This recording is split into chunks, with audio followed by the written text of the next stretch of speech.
Bonjour à toutes et à tous. Aujourd'hui, j'ai encore le privilège de partager la parole que Dieu a mis sur mon cœur avec vous. Et le sujet de ce partage, c'est la prière. Dieu entend la prière et y répond. Oui, vous allez me dire, oui, c'est quelque chose qu'on connaît déjà, mais c'est pas toujours évident. Et ces sujets de prière, concernant la prière, c'est quelque chose, on a déjà entendu parler et beaucoup de serviteurs de Dieu ont écrit là-dessus. Et la plupart des serviteurs nous disent que Dieu répond, il répond de trois manières. Soit il nous dit oui à ce que nous lui demandons, soit il dit non, ou alors il dit oui, mais pas tout de suite. Mais c'est pas toujours évident. Et bien souvent, quand la réponse à la prière tarde, on se décourage. Et pourtant, Dieu nous encourage à prier. Dieu nous encourage à prier parce qu'il sait qu'il répond à la prière. Des fois, il ne répond pas toujours comme nous, on aimerait que Dieu le fasse, mais il répond. Donc, nous devons vraiment être attentifs à cela et persévérer dans la prière. Nous allons prendre les Écritures, nous allons lire dans Luc 11, les versets 5 à 13. Voilà, la Bible dit ceci. Il leur dit encore, « Lesquels d'entre vous aura un ami qui se rendra chez lui au milieu de la nuit pour lui dire, « Ami, prête-moi 3 pains, car un de mes amis est arrivé de voyage chez moi et je n'ai rien à lui offrir. » Si dès l'intérieur l'autre lui répond, « Ne me cause pas d'ennui, la porte est déjà fermée, mes enfants et moi sommes déjà au lit, je ne puis me lever pour te donner de pain. Je vous le dis, même s'il ne se lève pas pour le lui donner, parce qu'il est son ami, il se lèvera à cause de son opportunité et lui donnera tout ce dont il a besoin. Et moi je vous dis, demandez et l'on vous donnera, cherchez et vous trouverez, frappez et l'on vous ouvrira. Car quiconque demande reçoit, celui qui cherche trouve. Et à celui qui frappe, on ouvrira. Quel père parmi vous, si son fils lui demande du pain, lui donnera une pierre? Ou s'il lui demande du poisson, lui donnera-t-il un serpent au lieu d'un poisson? Ou s'il demande un œuf, lui donnera-t-il un scorpion? Si donc vous qui êtes mauvais, vous savez donner des bonnes choses à vos enfants, à combien plus forte raison le Père Céleste donnera-t-il l'Esprit Saint à ceux qui le lui demandent? Amen. Ce passage fait en fait suite à la demande des disciples auprès de Jésus. Les disciples ont demandé à Jésus de leur apprendre à prier. Et là, le Seigneur va leur apprendre la prière de notre Père, un modèle de prière. Mais Jésus ne s'arrête pas là.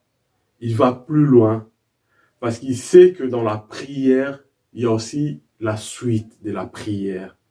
La suite de la prière, c'est la réponse de Dieu. Donc, ce qui est intéressant dans ces passages, Jésus va pointer quelques éléments que je vais partager avec vous. Jésus parle du pain. Un ami qui vient demander du pain à son ami. Donc, le premier point que Jésus pointe, c'est le pain. Le pain, ça représente quelque chose, c'est une nourriture de base. Donc, c'est quelque chose, une nécessité pour nous. Et ça, Jésus nous dit, voilà, dans la prière, on vient demander quelque chose à Dieu parce que c'est une nécessité pour nous. Et c'est ça que Jésus veut pointer d'abord. Donc, nous, on a des besoins. Et face à ces besoins, nous devons nous présenter devant notre Père qui nous écoute, notre Père céleste. Et c'est quelque chose que nous devons vraiment avoir à l'esprit, que Dieu sait que nous avons des besoins et il est prêt à répondre à nos besoins. Mais il ne répond pas à nos besoins de n'importe quelle manière. Il ne répond pas à tous nos besoins.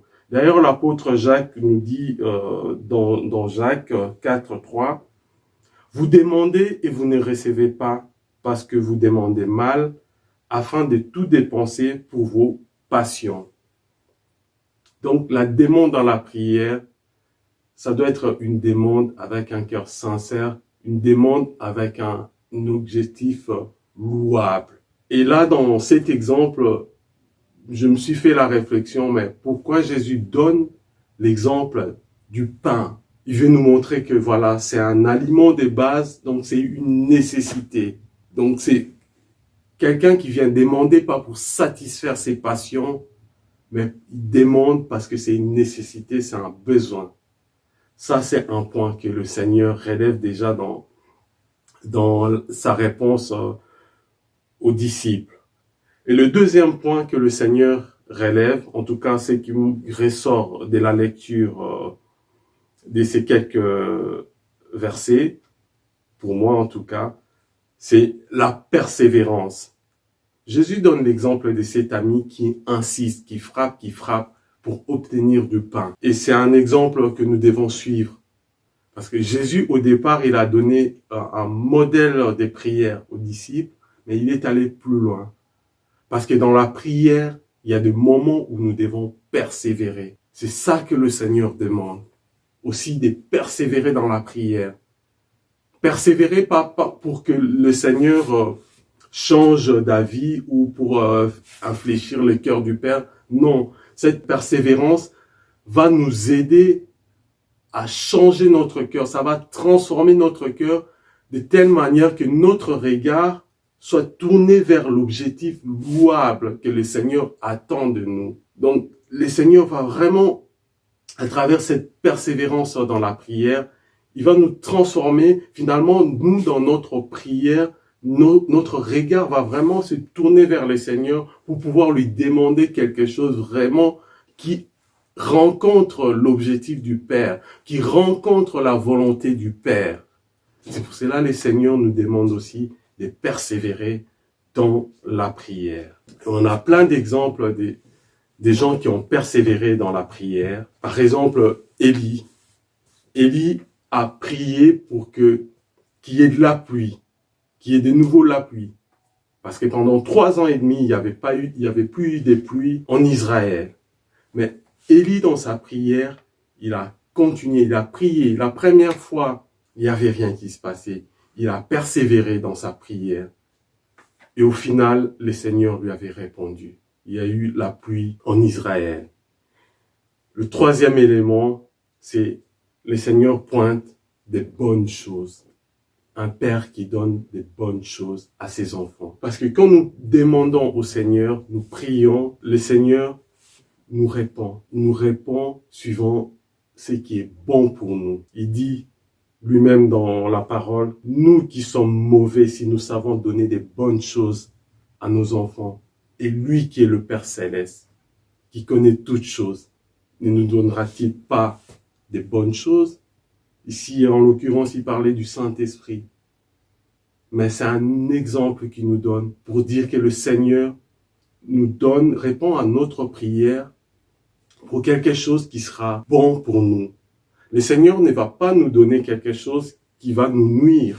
C'est pas parce qu'on demande telle ou telle chose au Seigneur qu'il va forcément nous le donner. Non. Je vais prendre l'exemple d'un enfant. Un enfant, supposons âgé de 10 ans, qui vient demander à son papa de lui acheter une Porsche, par exemple. Même si son papa est millionnaire, je ne pense pas que ses pères lui achètera une Porsche parce qu'il sait que son enfant à 10 ans ne pourra pas conduire une voiture.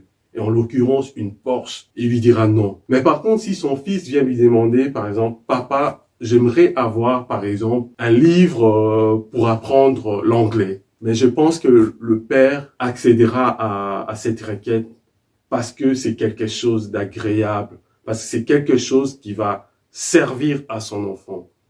Et Dieu agit de la même façon pour nous. Il nous donne des bonnes choses, des choses qui vont vraiment nous conduire à quelque chose de bien, des choses qui vont nous aider, qui vont nous aider à croître, à avancer dans la bonne direction. Voilà. Donc, dans cette prière, vraiment, Jésus relève plusieurs éléments, mais les éléments dont je fais mention ici, le pain, la persévérance des bonnes choses, le pain pour la nourriture spirituelle aussi, quelque chose d'essentiel à notre vie, la persévérance. La persévérance dans la prière, elle paye. Soyons persévérants dans la prière. Autre chose, des bonnes choses pour accomplir la volonté de Dieu, des bonnes choses qui glorifient le nom de l'Éternel. Et nous allons prendre un exemple, l'exemple d'Anne, la maman de Samuel. Aujourd'hui, tout le monde parle du prophète Samuel. On associe souvent le prophète Samuel et le roi David. C'est le prophète Samuel qui a oint le roi David comme roi d'Israël. Mais nous allons voir un peu l'histoire du prophète Samuel. Le prophète Samuel, c'est la réponse à une prière. La réponse à la prière d'Anne, sa maman. Dans 1 Samuel 1, les versets 1 à 20. Il y avait un homme des Ramathaïm Sophim, de la montagne d'Éphraïm, nommé Elkana, fils de Yehoram, fils d'Eliou, fils de Tohu, fils de Touf, Éphrasien. Il avait 2 femmes. Le nom de l'une était Anne et le nom de la deuxième Pénina. Pénina avait des enfants, mais Anne n'en avait point. Chaque année, cet homme montait de sa ville à Silo pour se prosterner devant l'Éternel des armées et pour lui offrir des sacrifices. Là se trouvaient les 2 fils d'Éli, Ophni et Phinéas, sacrificateurs de l'Éternel. Le jour où Elkana offrait son sacrifice, il donnait des parts à sa femme Pénina, ainsi qu'à tous ses fils et à toutes ses filles. Mais il donnait à Anne une part double, car il aimait Anne que l'Éternel avait rendue stérile. Sa rivale ne cessait pas de lui causer du chagrin pour qu'elle se révolte parce que l'Éternel l'avait rendue stérile. Toutes les années, il en était ainsi. Chaque fois qu'Anne montait à la maison de l'Éternel, Pénina lui causait du chagrin de la même manière. Alors elle pleurait et ne mangeait pas. Elkana, son mari, lui dit, « Anne, pourquoi pleures-tu et ne manges-tu pas? Pourquoi ton cœur est-il attristé? Est-ce que je ne vaux pas pour toi mieux que 10 fils? » Anne s'éleva, après qu'on l'eut mangé et bu à Silo. Le sacrificateur Élie assis sur un siège près du montant de la porte du temple de l'Éternel. Et l'amertume dans l'âme, elle pria l'Éternel et pleura beaucoup. Elle fit un vœu et dit, « Éternel des armées, si ton regard s'arrête sur l'humiliation de ta servante, si tu te souviens de moi et n'oublie pas ta servante, et si tu donnes un garçon à ta servante, je le donnerai à l'Éternel pour tous les jours de sa vie, et le rasoir ne passera pas sur sa tête. » Comme elle multipliait ses prières devant l'Éternel, Élie observa sa bouche. Anne parlait dans son cœur. Seules ses lèvres remuaient, mais l'on n'entendait pas sa voix. Élie pensa qu'elle était ivre. Il lui dit, « Jusqu'à quand seras-tu dans l'ivresse? Fais passer ton vin. » Anne répondit, « Non, mon Seigneur, je suis une femme à l'esprit affligé, et je n'ai bu ni vin, ni liqueur forte, mais j'ai penché mon âme devant l'Éternel. Ne prends pas ta servante pour une femme de rien, car c'est l'excès de ma douleur et de mon chagrin qui m'a fait parler jusqu'à présent. » Élie reprit la parole et dit, « Va en paix et que le Dieu d'Israël te donne ce que tu lui as demandé. » Elle dit, « Que ta servante obtienne ta faveur. » Et cette femme poursuivit sa route. Elle mangea et son visage ne fit plus le même. Ils se levèrent de bon matin et après s'être prosternés devant l'Éternel, s'en retournèrent et revinrent dans leur maison à Rama. Elkana connut sa femme Anne et l'Éternel se souvint d'elle. Dans le cours de l'année, Anne devint enceinte. Elle accoucha d'un fils qu'elle appela du nom de Samuel, car dit-elle, je l'ai demandé à l'Éternel. Amen. Nous voyons que Anne a demandé à l'Éternel. Elle a demandé un enfant et l'Éternel a répondu à sa prière. Dieu entend la prière et il répond. Et là, il a répondu de la plus belle des manières. Il a donné à Anne un fils, Samuel. Et ce fils, Samuel, c'était pour la gloire de Dieu. Et ceux qui connaissent l'histoire de Samuel savent que Samuel a travaillé pour l'Éternel. Il a rendu gloire à Dieu. Et c'était vraiment une réponse merveilleuse. Donc nous aussi, nous devons vraiment persévérer dans la prière. Persévérer, demander à notre Dieu. Il sait ce qui est bon pour nous. Et il agira parce qu'il est fidèle. Dieu n'est débiteur des personnes. Dieu rend toujours à celui qui demande. Donc, attends-toi à ce que Dieu réponde à ta prière, mais qu'il réponde à ta prière suivant sa volonté. Parce que c'est la meilleure des choses qui puisse t'arriver. La réponse à la prière suivant la volonté de Dieu. Pas suivant ma volonté ou suivant ta volonté. Donc, pour ce passage que Dieu a vraiment mis sur mon cœur, c'est un encouragement. Un encouragement pour nous. Un encouragement, ça fait peut-être depuis plusieurs mois, plusieurs années peut-être que tu pries, tu demandes quelque chose à l'Éternel et tu ne vois rien s'accomplir. Mais ne perds pas courage. Persévère. Dieu est fidèle et il répondra. Il te donnera quelque chose qui est bon pour toi. Vraiment, pour terminer, j'ai prié l'Éternel pour qu'il réponde à ta prière, qu'il vienne, qu'il te dise comme il a dit à Corneille. Corneille, j'ai entendu tes prières. Tes prières et tes offrandes sont montées vers moi. Père éternel, Seigneur, je te prie pour mon frère, ma sœur, pour la personne, Seigneur, qui me regarde en ce moment, Père. Seigneur, je te prie pour que tu l'exauces, Seigneur, pour que tu répondes à sa prière. Et je sais que tu le fais. Seigneur, il y en a qui pleurent, Seigneur, comme Anne a pleuré. Il y en a qui ont de l'amertume, ô Éternel. Seigneur, tu es le Dieu qui vient enlever l'amertume. Viens mettre la paix, la joie. Seigneur, viens donner le travail à celui qui cherche du travail.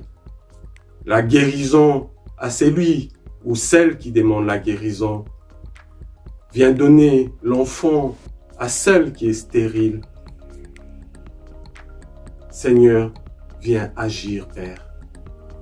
Dans le puissant nom de Jésus-Christ, Père, je t'ai ainsi prié et que mon frère et ma sœur soient bénis et que mon frère et ma sœur glorifient le nom de l'Éternel. Amen. Que le Seigneur vous bénisse. Ciao.